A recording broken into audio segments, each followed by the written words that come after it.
Hey, welcome to a very special episode of The Tool Man. We're still working on the 49 Willys pickup, and we're going on a parts run today. So enjoy the ride, and we'll be at the site in just a little bit.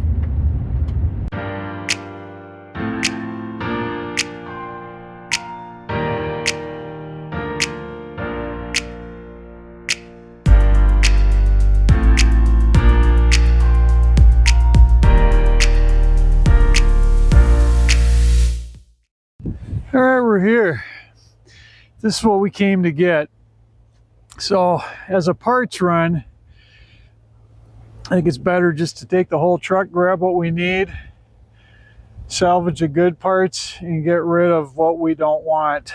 So I will take a closer look at this when we get back home and show you all the details. But for now, we're going to work on getting this thing out of here. We've got two wheels or two tires on it. We're missing a tire on the passenger front.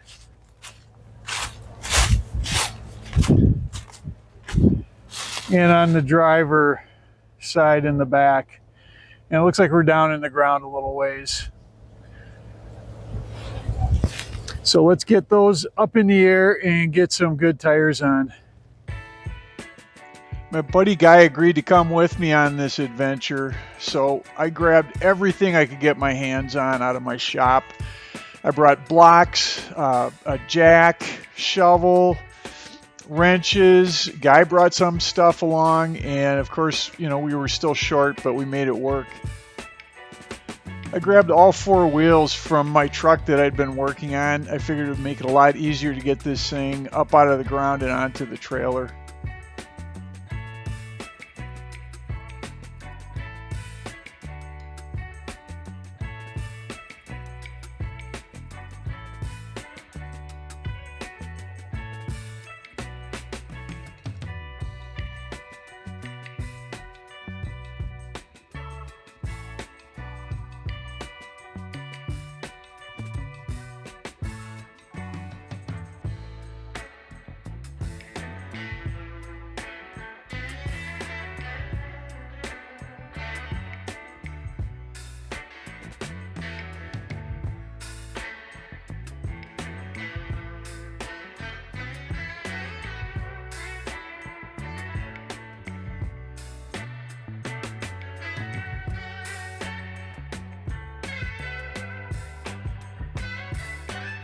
With all four tires on, it started to look like a working truck again. So at this point, we're going to pull the trailer in and try to get this thing loaded up. We started just trying to winch it up, and that didn't work at all. Turns out both of the front wheels are locked up, and we had everything in neutral. I just think the brake drums are hung up on it. The back did roll, so we had to improvise. We spent some time just getting the front end up high enough so that we could scoot the back of the trailer down underneath those wheels. Then we jacked it up a little bit higher, and I brought along car dollies because I thought this might happen. So we're slipping the car dollies in now underneath those wheels so that we got a little bit easier time dragging it up onto that tilt bed trailer. Another problem we ran into is that it was not sitting perfectly level. You can see we kind of slip a little bit downhill there to the driver's side, and that normally wouldn't be a big deal, but with those car dollies, they're going to run any direction they want because they can swivel. So we took the come along to pull it forward, and then Guy used a ratchet strap to keep it from sliding downhill, and little by little we were able to get it up onto the trailer and ready to go.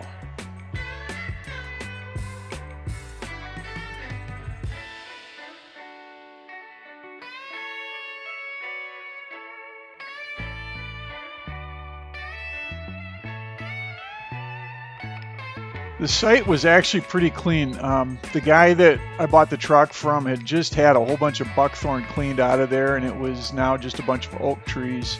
But we were sitting on dirt, and it was a little bit damp, so we had to jockey back and forth quite a bit till I could get clearance to get out of there.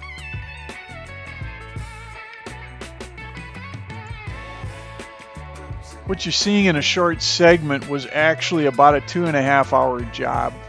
We worked pretty hard. We had a lot of little things that we had to jockey around to get this thing set to go, but we did get it all done. And shout out to the seller, Brian, for being patient with us and sticking around. I know it probably took a little longer than we all expected, but this is going to go to good use. It'll be resurrected now in my truck. Well, we made it home with no mishaps. So let's take a quick walk around and I'll show you what we've got here. First thing you'll notice on the front is a snowplow mount. I don't think I'll be using that, but it is there. So the nice thing is, hood actually looks in a lot of ways better than the hood that I have. The only exception is it looks like it's probably been flipped up at some point against the windshield. So this back is curled. It's had some body work done. And sadly, this chrome strip that I don't have that runs across here is cracked here and it's kind of rotted through here. So I don't know if I can make use of that, but we'll see. We do have the original Jeep truck emblem, which I don't have, so I can use that. Glass on this. I'm going to be using as much glass as I can out of this. Windshield, both of those windshield panels are good. The rest of the windows, with the exception of the wing windows, which I don't need, I've already got those. But my side windows and the back window are all broken, so I can't use those. So when it's all said and done though, the only glass I'm going to end up buying now, because you remember my truck, all the glass was broken out of it, but I've been able to collect most of what I need, and the only glass I need to buy now is that back window and I think just one door window.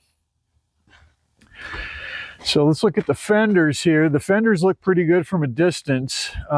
This one, when you get up close, there's just a lot of pinholes in here, so I can't use that, but I don't really need it.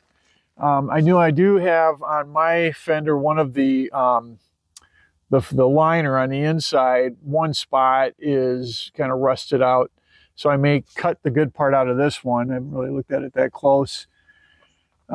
Rockers are shot. Doors actually look fairly decent. The cab itself, on the top of it, is pretty nice. You know, it's just like all of them. When you get down a little bit lower is when they start to look a little bad. And you can see that side is actually kind of caved in. I don't know exactly how this happened, but this thing had a flatbed on it. And you can see on this side, they went with a 4x4 and a 2x4. The same over there. The only thing is that 2x4 is slid forward about 3.5 inches, and it looks like however that happened, that's what caved in that part of the cab.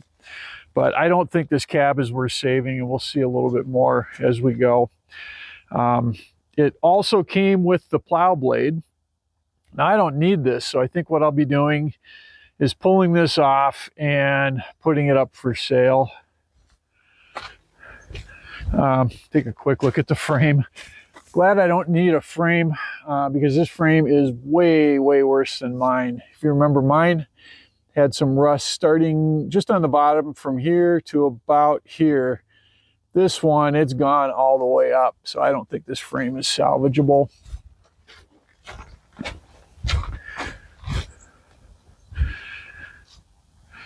Yeah, the cab looks pretty bad.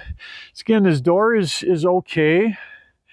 We'll get a closer look when I get them opened up here. Here's kind of an interesting thing. The emblem that was supposed to be on this side is identical to the other side, but they don't have that. Instead, what we've got here is a dealership emblem that somebody has wired in its place. And this is only about 25-30 minutes from my house. It's no longer there. But it's kind of cool to see something local, so I'll see if I can incorporate that some way. Let's take a look under the hood.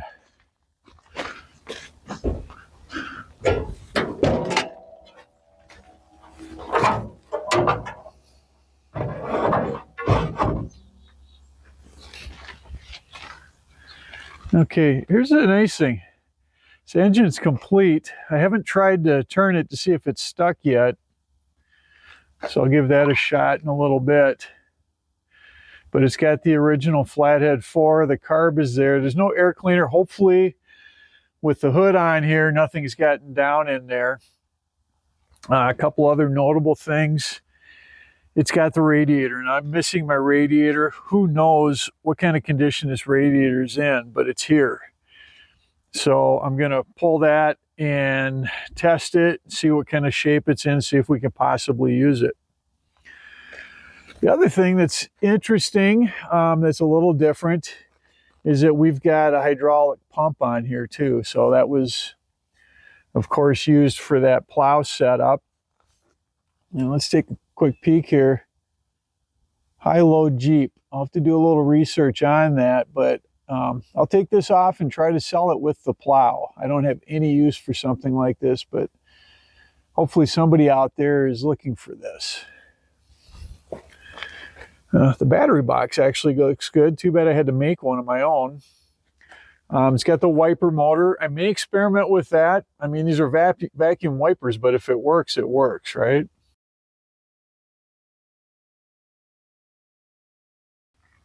Let's take a look inside. All right. So a couple notable things. Let's take a peek at the bottom of the door here first. That's not a surprise. She's kind of rusted on the bottom. It's not in terrible shape, and it could be savable. I'll have to compare it with the doors that I have, and I'll just use the best of the best. Rockers are gone, far worse than the ones I just fixed. And yeah, floors are shot too. If you look inside the toolbox, yeah, there's no floor underneath there either. So that's definitely no good. Now this one's different from mine. It's a column shifted model.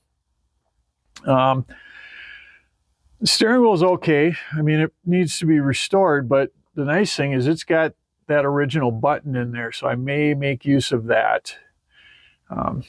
Looks like all the gauges, all the buttons are there, all the switch gear. Some of this stuff is, I don't have any of this stuff, so I'm going to have to take a look at it and see what I can use. I'll use anything I can that's original. That's, again, the windshield. They're in good shape. They're not broken. And it's got the seat. And I don't know if somebody else can tell me. Mine is just a single seat all the way across, and it's a 49. This one I think is a 48 or a 47, but it's got this split seat. And I thought they only use those on the wagons as a way to get into the back.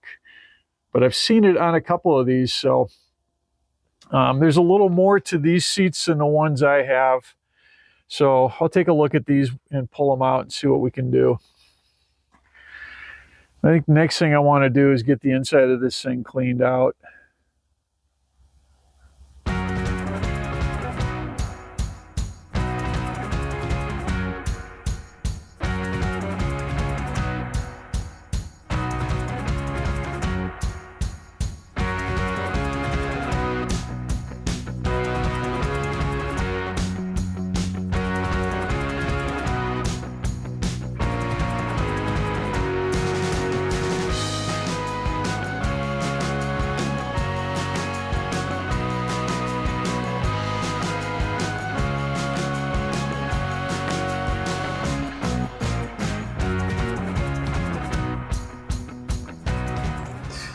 All right, let's take a look inside now that we're cleaned out.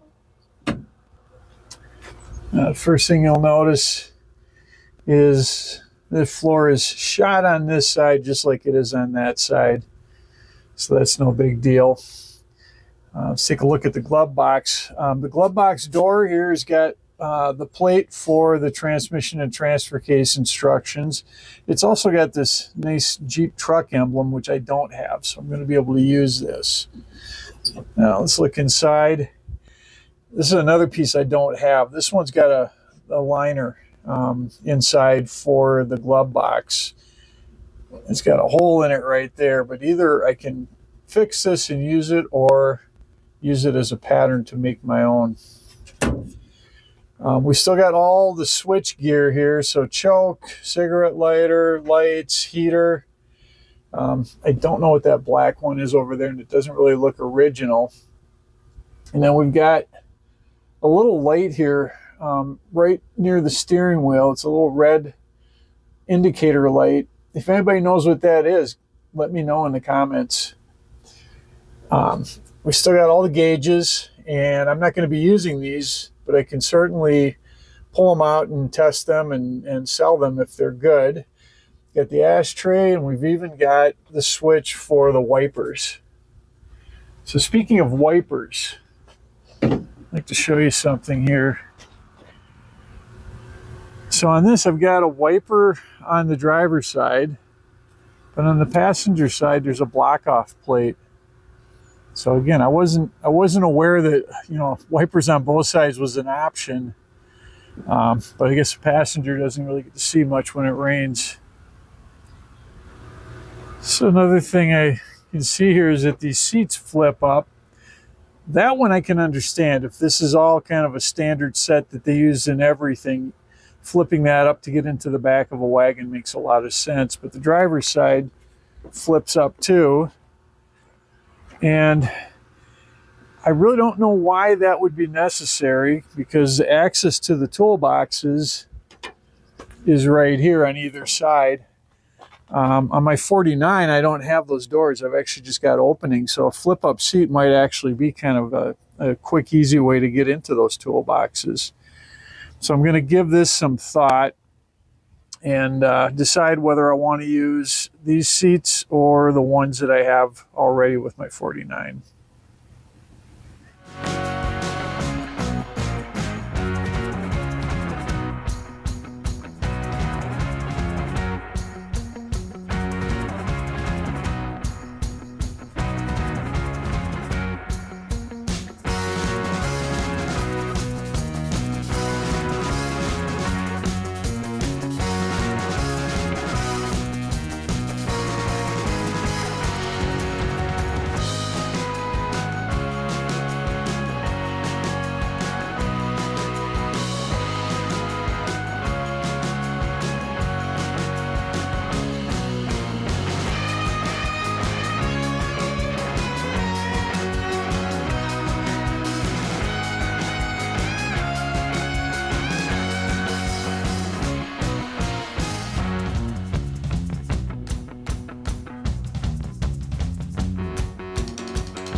All right, that's about it for this episode.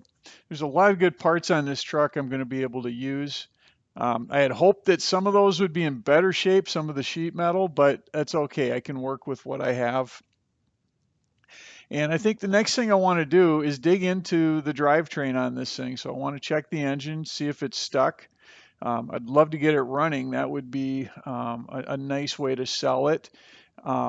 And then we've got a transmission and a transfer case. Those all shift okay, so I'm hopeful that those are in good condition, and I can recoup some of my money with that.